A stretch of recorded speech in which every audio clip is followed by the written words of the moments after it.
There is some news, some fresh news.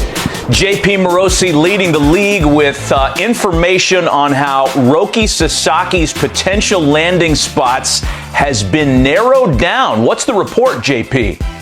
Matt, good morning. Information still very fluid at this hour, but an important report in the last several minutes from Francis Romero about the state of the international signing period. Here it is.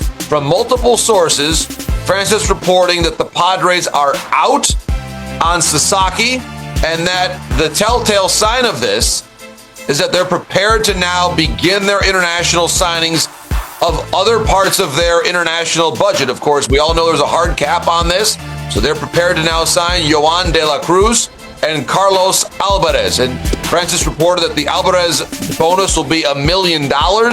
And so, again, the Padres have not released a formal statement at this hour saying that they are out, but the reporting of Francis Romero indicating that other moves they are making would preclude them from signing Sasaki under the same international signing bonus cap. Therefore, assuming this is, again, the way this actually unfolds, that it would leave the Dodgers and the Blue Jays as the two remaining suitors for Roki Sasaki. And I was also told within the last couple days, of course, we know this, Matt, the Dodgers had the final at-bat, so to speak. They had the final in-person meeting with Sasaki, and I was told that Sasaki has been very impressed and connected to Yoshinobu Yamamoto, who, of course, had such a great rookie season with the Dodgers in 2024. So again, information is still fluid at this hour, but the report of Francis Romero indicating the Padres are pivoting away from Sasaki, leaving two remaining teams, the Dodgers and the Blue Jays. Boy, potentially very impactful news in the courtship of the highly coveted young starting pitcher. Let's move on stateside. And we got news, I guess, late yesterday. And here's Andy Martino from SNY sending this out on social. The Mets are bringing back Jesse Winker pending physical. League sources say it's a reported one-year, $8 million deal. I guess we're not just taking this at face value, JP. There are implications beyond just this one move. Explain for us. That's an excellent point, Matt. There's the news and then the news behind the news. And our colleague at the network, Joel Sherman, reported yesterday that the Winker signing is the first step in the Mets pivoting away from their longtime franchise mainstay, Pete Alonso. So here's why. You look at Winker and the money that he'll make and the role that he's going to have. It appears now that the Mets will have a platoon at DH between Winker and Starling Marte, with, more than likely, Vientos at first and Beatty at third, which means this man is now likely on the move elsewhere.